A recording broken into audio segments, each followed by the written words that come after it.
En otras palabras, quien no se asuma un absoluto, porque nadie lo es, y quien así lo piense, huele bastante a un tufillo narcisista, que además estamos partiendo de una falacia, porque frases del tipo, yo soy así, o soy asá, las cosas son así, o son asá, o se hacen así, o se hacen asá, vamos mal porque en esencia somos contradictorios, somos conflictuados. Y vuelvo a esto de los dos amos, el angelito y el diablito, cuerpo y mente, o cuerpo y alma, o razón y emoción, como lo queramos ver. Quien suponga ser un sujeto fijo y fijado, inamovible, bueno, yo diría que está más cerca de la estupidez de los necios o la enfermedad de los narcisistas.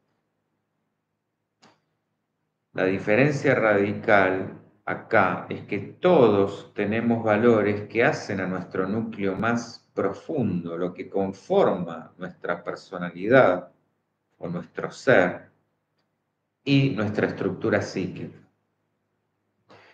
Eso no cambia una vez construido nuestro andamiaje allá por el fin de la adolescencia o la entrada en la adultez. Dicho de otra manera, no se vuelve malo quien era bueno y por eso también es tan difícil por la contraria, es decir, suponer que un perverso pueda volver. Bueno, por algo se dice que no tienen cura.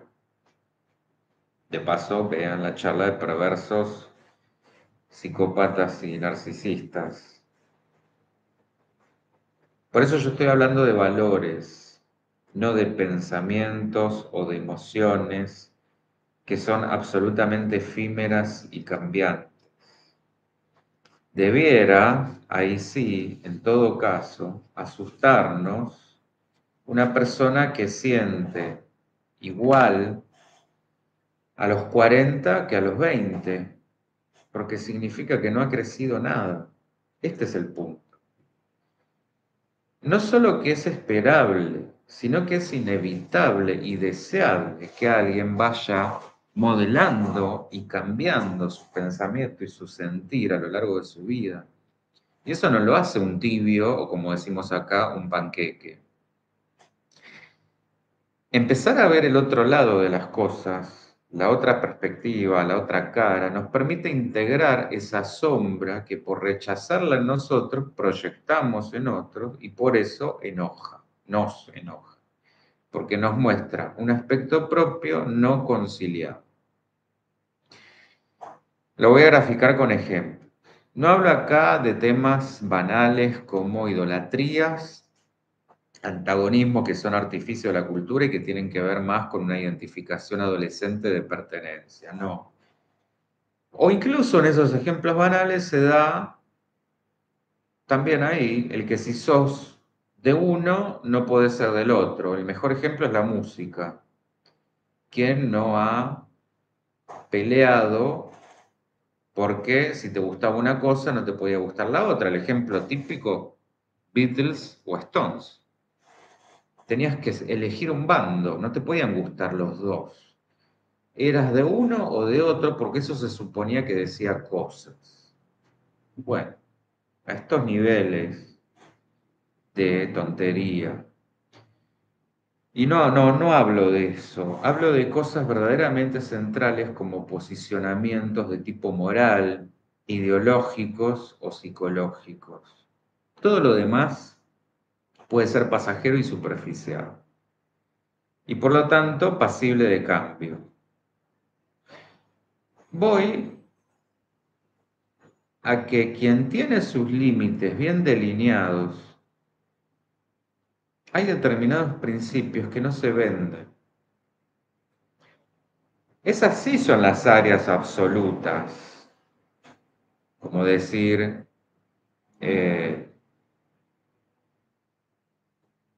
nuestra propia fuente. Pero estamos hablando de valores morales y no de dogmas de pensamiento o de sentimiento. Un posicionamiento habla de una actitud frente a la vida,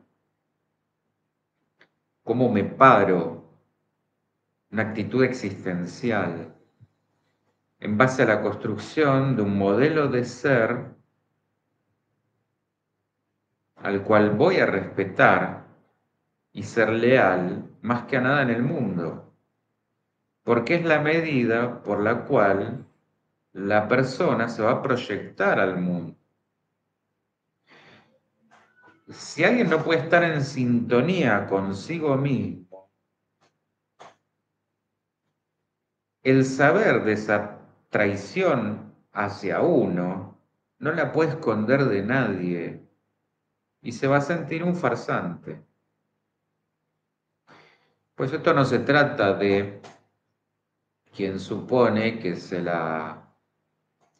sale con la suya cuando logra, esto es típico de un narcisista, cuando logra que no lo descubran, y bueno, qué vivo que soy. El punto es que una persona con los valores bien puestos, justamente no un narcisista,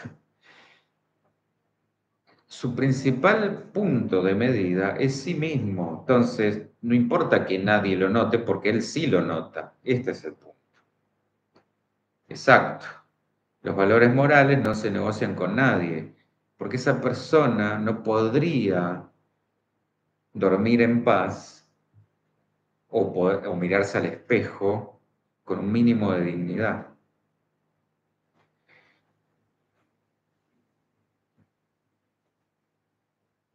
Entonces, insisto con esto, no voy a las contradicciones que todos tenemos entre el pensar, sentir y el hacer. Voy a esas grandes cosas que sí importan y marcan la diferencia, donde no se puede estar en el medio, como decimos también, con Dios y con el diablo.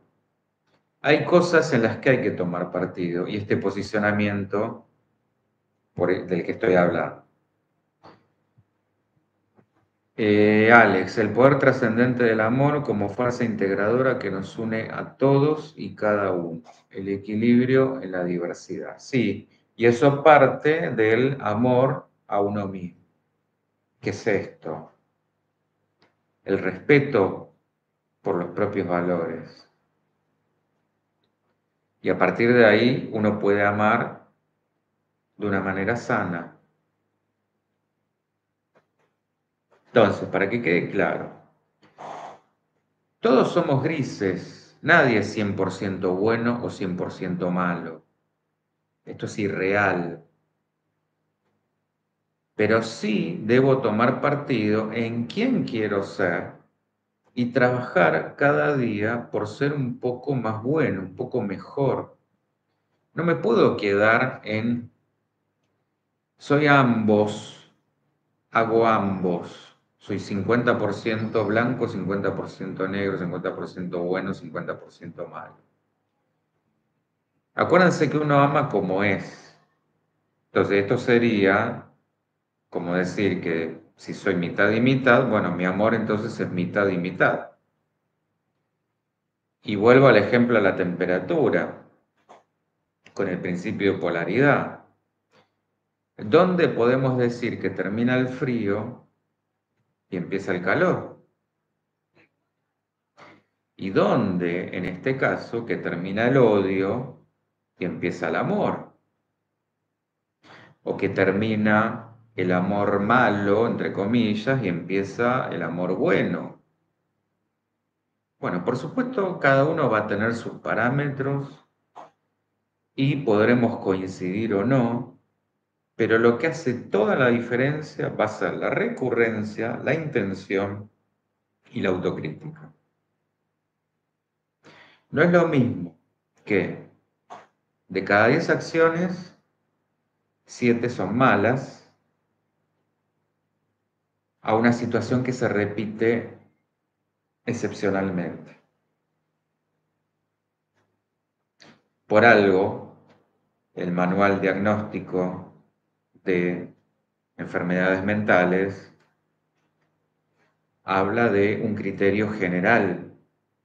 ¿Qué es un criterio general? Algo que pasa a menudo, que pasa la mayoría de las veces, no que pasa excepcionalmente. Habla de un patrón general de comportamiento. Bueno, es eso, es decir, en el día, ¿cómo estás?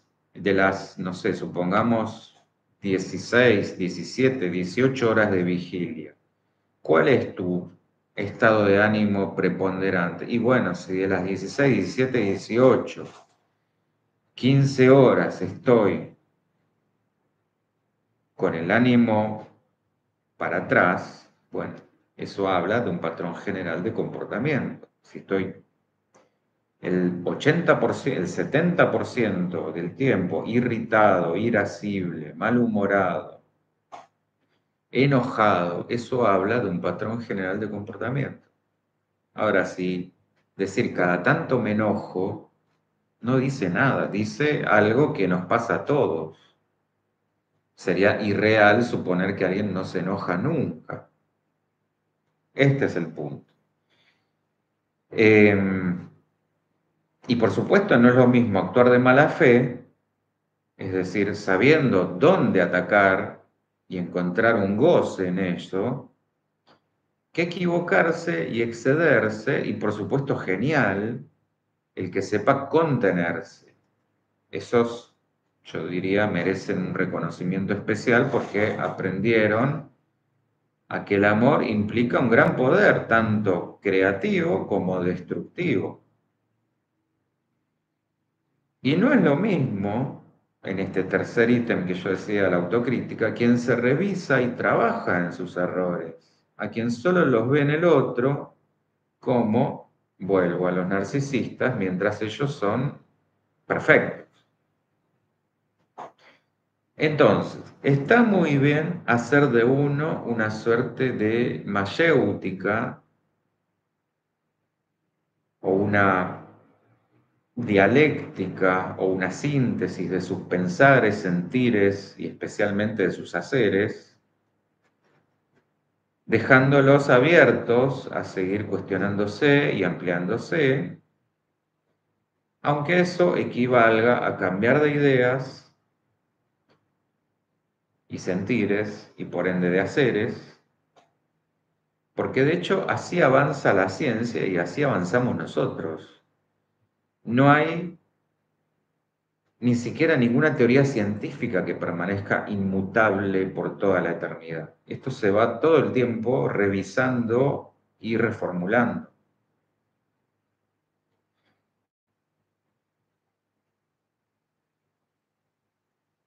Y esto no debe ponerse por igual sobre nuestros valores, porque uno no cambia lo que de verdad es y lo que lo hace quien es.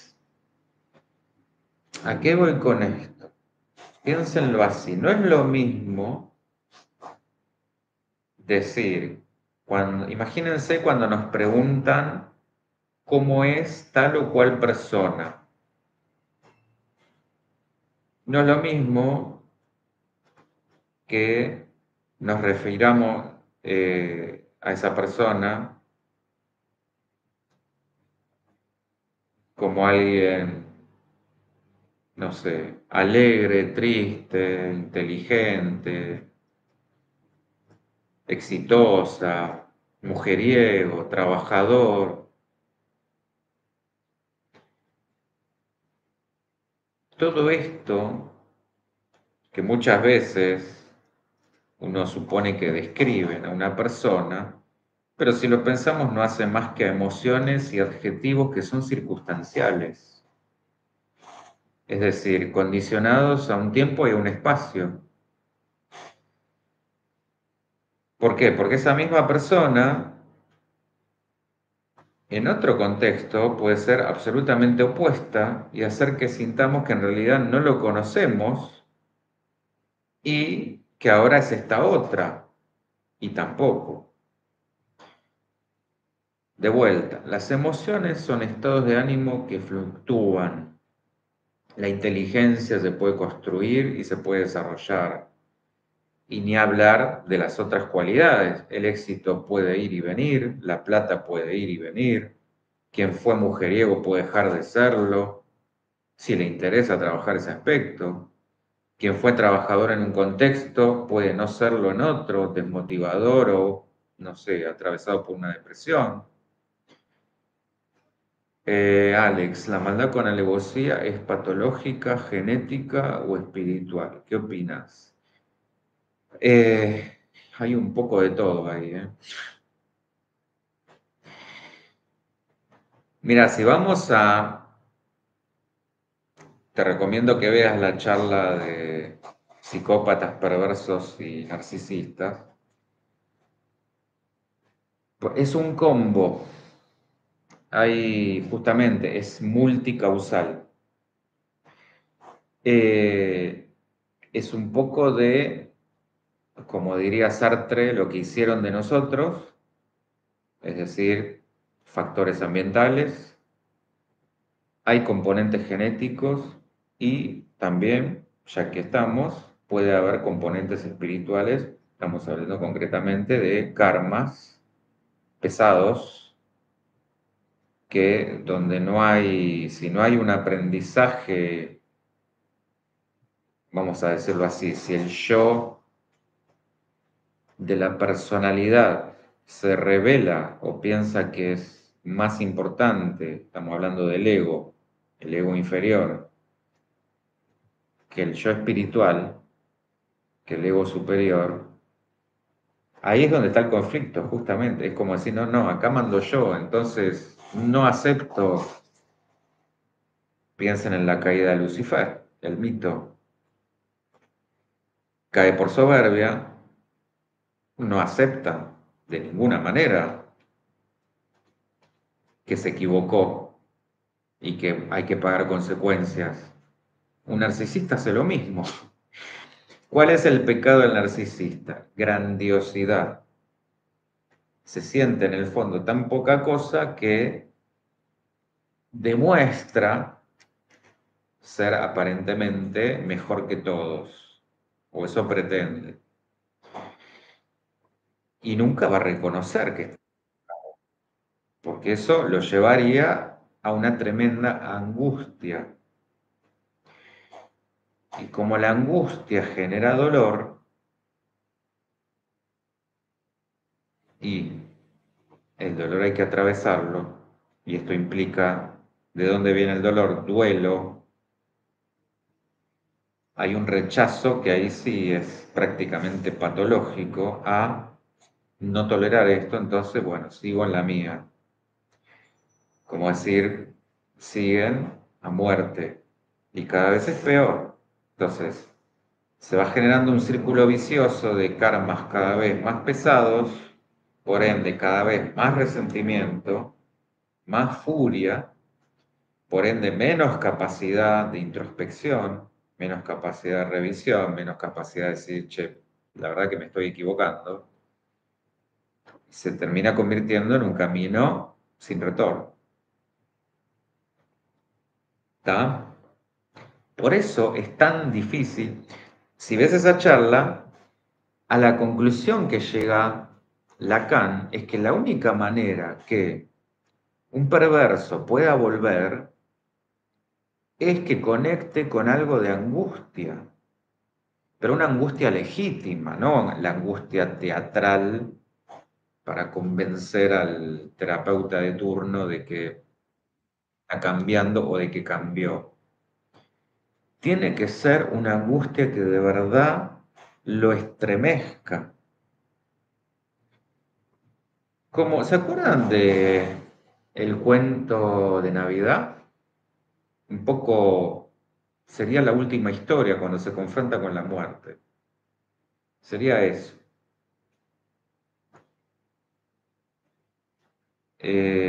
Y bueno, díganme quién quiere, sobre todo un narciso que esté dispuesto a pagar ese precio. Carla, hay que reconocer nuestra propia individualidad. Sí, pero la más íntima, la espiritual, no la otra. La otra es una ilusión. No sé si quedó claro, Alex. Eh, entonces, continuando lo que estaba diciendo, muy difícilmente cambia quien defina a otro por sus valores y no por estas cualidades, adjetivos o emociones momentáneas. Si alguien se refiere al otro como buena persona, que tiene buen corazón, que es un amor, que ama a los animales, ama a los niños, etcétera, o por sus pasiones también, que claro, pueden cambiar, también pueden cambiar, pero siempre va a haber un hilo conductor. Es decir, pensémoslo así, alguien hoy puede ser, no sé, escritor, mañana pintor y pasado bailarín, pero hay un hilo ahí que es el arte. No sé si se entiende. O sea, yo no sé qué va a ser de mi vida dentro de 10 años si es que sigo vivo, pero seguramente, a ver, no me voy a hacer claramente, no voy a ser cirujano, no sé, o no voy a ser matemático. Está claro que hay un patrón, volviendo a esto, por el cual voy a seguir ligado de alguna manera, ya sea o haciendo lo mismo o haciendo lo mismo quizá en otra área, pero en definitiva sigue ligado a la misma cuestión. Este es el punto. No hay un giro de 180 grados. Que hay casos donde sucede, pero quiere decir que evidentemente lo que venían haciendo no era una pasión, era por ahí más una cuestión circunstancial o una necesidad. Entonces, uno no deja de un plumazo de ser buena persona o de tener un buen corazón o de ser un amor, porque si supo construir eso, que es tremendamente difícil, primero que no va a querer perderlo porque tienen claro esos límites, están bien desarrollados, están bien armados. Y segundo, porque no encuentra, y esto es lo más importante, no encuentra goce en el dañar al otro, como sí lo hace el perverso. Este es el asunto. Esto es lo clave. O llegar al superhombre, sí, en el buen sentido. Superhombre espiritual. Porque si vamos por donde nos quiere llevar por ejemplo, no sé, la, la hipertecnología va por otro lado. Y la superación. Eh, es decir, uno no deja de ser, insisto, amoroso, amante de los animales y los niños, como si cambiar de equipo favorito se tratara, que tampoco es algo sencillo una vez de adulto, o para graficarlo todavía más, como no sé, cambiar de corte de pelo. No se puede ser blanco o negro para todo. Bueno, imagínense justamente quien dijera, para mí vale solo el pelo corto, porque el pelo largo es de hippies sucios, alguien que formulara esta declaración.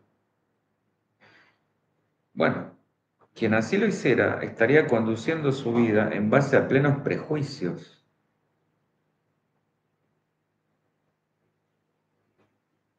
Y si apelo al arte, como hicimos en aquella charla de la simbología en el arte, en la Guerra de las Galaxias, esto sería como piensa un Sith, que es los que manejan, vamos a decir, el lado oscuro, lo que Jung llamaría la sombra, que son los que manejan el aspecto pasional de la fuerza.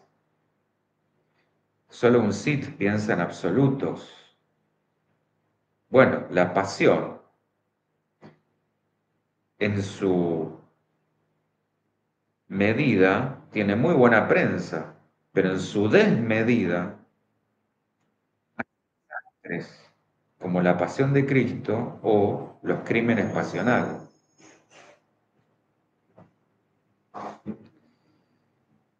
Y esto, que se llama pensamiento absolutista, todo o nada, blanco o negro, nos puede ayudar a la hora de las grandes decisiones, en el sentido de que vayan de acuerdo con nuestro ser más íntimo y no que nos dejemos llevar por falacias, mandatos que muy probablemente son de otros, pero que podemos confundir como propios según qué tan contaminados estemos de esos mandatos o qué tan despiertos como para saber apartarnos. Entonces, esto del pensar complejo justamente nos tiene que servir para salir de esos mandatos y prejuicios y poder expandir el panorama, abrir literalmente la cabeza, porque es una tercera entidad, por algo lo del tercer ojo. Es ni blanco ni negro, ni hemisferio derecho ni hemisferio izquierdo, es una síntesis superadora.